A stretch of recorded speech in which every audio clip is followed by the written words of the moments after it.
నమస్తే అండి. Welcome back to Nanda voice. మన పెద్దవాళ్ళు ఒక మాట అంటారు. ఆశకు హద్దు లేదు, ఆకాశానికి నిచ్చెన లేదు అని. ఈరోజు బడ్జెట్ మీద మన సామాన్యుల ఆశలు కూడా అలాగే ఉన్నాయి. గ్యాస్ ధర తగ్గుతుందేమో, బంగారం రేటు దిగి వస్తుందేమో, చేతిలో 4 డబ్బులు మిగులుతాయేమో అని దేశమంతా కళ్ళు కాయలు కాచేలా ఎదురుచూసింది. మరి నిర్మలమ్మ గారు మన ఆశలను నెరవేర్చారా? లేక ఉట్టికి ఎగరలేనమ్మా ఆకాశానికి ఎగిరిందంట అన్నట్టుగా అందని హామీలిచ్చారా? అంకెలు మనకు అనవసరం అండి. అవి మన వంటింటిని, మన జేబుని ఎలా మారుస్తాయో ఉదాహరణలతో సహా ఈ వీడియోలో వివరించి చెప్తాను. ఇది చూశాక బడ్జెట్ మీద మీకొక క్లారిటీ వచ్చేస్తుంది. స్కిప్ చేయకుండా చివరి దాకా చూడండి. ఫస్ట్ ఆఫ్ ఆల్ మనం వంటింటి బడ్జెట్ గురించి మాట్లాడుకుందాం. ముందుగా మన ఆడవాళ్ళ సామ్రాజ్యం వంటిల్లు. ఈ మధ్య మార్కెట్‌కి వెళ్తే మండిపోతున్నాయి అనే మాటే వినబడుతుంది. ఫర్ ఎగ్జాంపుల్ మొన్నటి దాకా మనం లీటర్ నూనె 150కి కొంటే ఇప్పుడు అది ఇంకా ఎక్కువ రూపాయలకు వెళ్ళింది. అయితే ఈ బడ్జెట్‌లో ప్రభుత్వం నిత్యావసరాల వస్తువుల దిగుమతి సుంకాలపై కీలక నిర్ణయం తీసుకుంది. దీనివల్ల విదేశాల నుంచి వచ్చే పామాయిల్, సన్‌ఫ్లవర్ ఆయిల్ ధరలు తగ్గే అవకాశం ఉంది. చెవిటివాడి ముందు శంఖం ఊదినట్టు కాకుండా ప్రభుత్వం ఈసారి నిజంగానే ధరల నియంత్రణకు కొన్ని చర్యలు తీసుకుంది.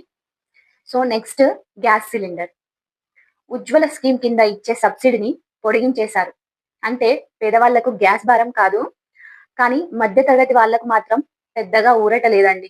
అంటే మన పరిస్థితి ముందు నుయ్యి వెనక గొయ్యిలాగా ఉందన్నమాట. రేటు తగ్గలేదు. అలా అని వండుకోవడం మానేయలేం కదా! సో అదన్నమాట. నెక్స్ట్ అందరూ ఆహ్, ఎప్పటి నుంచో ఎదురు చూస్తున్నారు. ఈ బంగారం, వెండి గురించి ఏం చెప్తారు అని. సో ఇక మనకి ఇష్టమైన టాపిక్ ఇదే బంగారం. బంగారం రేటు పెరుగుతుంటే అందని ద్రాక్ష పుల్లన అనుకొని సరిపెట్టుకుంటున్నాం ఇన్నాళ్ళు. కానీ ఈ బడ్జెట్‌లో బంగారం, వెండి మీద కస్టమ్స్ డ్యూటీని తగ్గించారు. ఇది నిజంగా శుభవార్తే అండి అందరికీ. అంటే ఫర్ ఎగ్జాంపుల్ మీరు మీ అమ్మాయి పెళ్లి కోసం ఒక 10 తులాల బంగారం కొనాలి అనుకుంటున్నారేమో అనుకోండి. నిన్నటి రేటు ప్రకారం దానికి 8 లక్షలు అవుతే బడ్జెట్ దెబ్బకి ఇప్పుడు అది 7,50,000 లోపే రావచ్చు. ఫర్ ఎగ్జాంపుల్ చెప్తున్నా నేను. అంటే మీకు ఆల్‌మోస్ట్ ఒక 50,000 మిగిలినట్టే కదా! సో ఆ మిగిలిన డబ్బుతో పెళ్లి బట్టలు కొనుక్కోవచ్చు. సో అలా కొంత ఊరటనిచ్చే న్యూస్ అన్నమాట ఇది.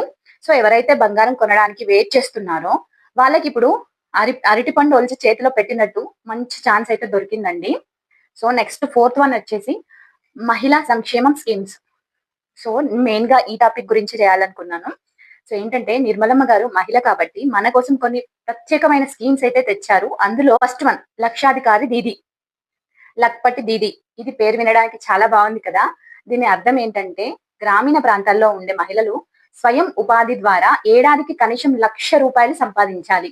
ఫర్ ఎగ్జాంపుల్ మన పక్కింటి సంథింగ్ సుబ్బలక్ష్మి గారు ఉన్నారు అనుకోండి. ఆవిడ డ్వాక్రా గ్రూప్‌లో లోన్ తీసుకొని ఒక గేదెను కొని పాలమ్ముతున్నారు. ఆవిడకి ఇప్పుడు ప్రభుత్వం నుంచి టెక్నాలజీ సపోర్ట్, మార్కెటింగ్ సపోర్ట్ దొరుకుతుంది. దానివల్ల ఆమె పాలమ్ముకొని సో తన యొక్క ఆదాయం అనేది పెంచుకుంటుందన్నమాట. సో మీకు ఎగ్జాంపుల్స్ అర్థమయ్యాయా? సో నెక్స్ట్ వచ్చేసి చేతులు కాలాక ఆకులు పట్టుకున్నట్లు కాకుండా ఆడపిల్లల ఆరోగ్యం విషయంలో ప్రభుత్వం ముందుగానే మేల్కొంది. ఏ విషయంలో అంటే ఇప్పుడు సర్వైకల్ క్యాన్సర్ వ్యాక్సిన్ ఇవ్వబోతున్నారు. 9 ఇయర్స్ నుంచి 14 ఇయర్స్ ఆడపిల్లలకు. ఇది మన పిల్లల భవిష్యత్తుకి చాలా మంచిదండి. నెక్స్ట్ వచ్చేసి చివరగా పాప మధ్యతరగతి జీవి. మనలాంటి వాళ్ళ పరిస్థితి ప్రతి బడ్జెట్ లోనూ ఎలా ఉంటుందో అన్న భయం అయితే ప్రతి ఒక్కరికి ఉంటుంది. మూల్గే నక్క మీద తాటిపండు పడ్డట్టు ఉంటుందేమో అని ప్రతి వాళ్ళకి భయం వేస్తుంది. కానీ ఈసారి కొత్త ట్యాక్స్ విధానం స్లాబ్స్ మార్చారండి. ఫర్ ఎగ్జాంపుల్ మీ ఇంట్లో మీ ఆయన జీతం నెలకి 60,000 అనుకుందాం. ఇంతకు ముందు దీనికి ఎంతో కొంత ట్యాక్స్ పడేది. ఇప్పుడు 7,00,000 వరకు ఒక్క రూపాయి కూడా పన్ను కట్టక్కర్లేదు. అంటే ఆ మిగిలిన డబ్బు మనం మన పిల్లల స్కూల్ ఫీజుకు వాడొచ్చు లేదా ఇంటి ఈఎంఐ కట్టుకోవచ్చు. ఇది నిజంగా ఎడారిలో ఓయాసిస్ లాంటిదే కదా! కానీ ఇక్కడ ఒక తిరకాసుంది. పాత ట్యాక్స్ విధానంలో ఉన్న పొదుపు బెనిఫిట్స్ కొత్త దాంట్లో ఉండవు. కాబట్టి మీరు ఏది బెస్ట్ అనేది చూసుకొని ఎంచుకోవాలి. చివరగా నేను నాకర్థమైంది మీకు కూడా ఇది చెప్తే కొంచెమైనా తెలుస్తుంది. ఇంట్లో ఉండే ప్రతి గృహిణికి కొంచెం అర్థమవుతుంది. బడ్జెట్ అనేది మనకు కూడా యూజ్ అవుతుంది అని. సో అదండి ఈ ఏడాది బడ్జెట్ కదా! మొత్తంగా చూస్తే ఇల్లలకగానే పండగ కాదు అన్నట్లు కేవలం బడ్జెట్‌లో చెప్పినంత మాత్రాన అయిపోదు కదా! అవి మన చేతికి అందేదాకా చూడాలి కదా! సో బంగారం తగ్గడం ఓకే. బానే ఉంది. టాక్స్ తగ్గించడం ఓకే. కానీ ధరల నియంత్రణ విషయంలో ఇంకా గట్టి చర్యలు ఉంటే బాగుండేదండి. నాకైతే ఇది తీపు, చేదు కలగలిసిన ఉగాది పచ్చడిలాగా అనిపించింది. మరి మీకేమనిపించింది?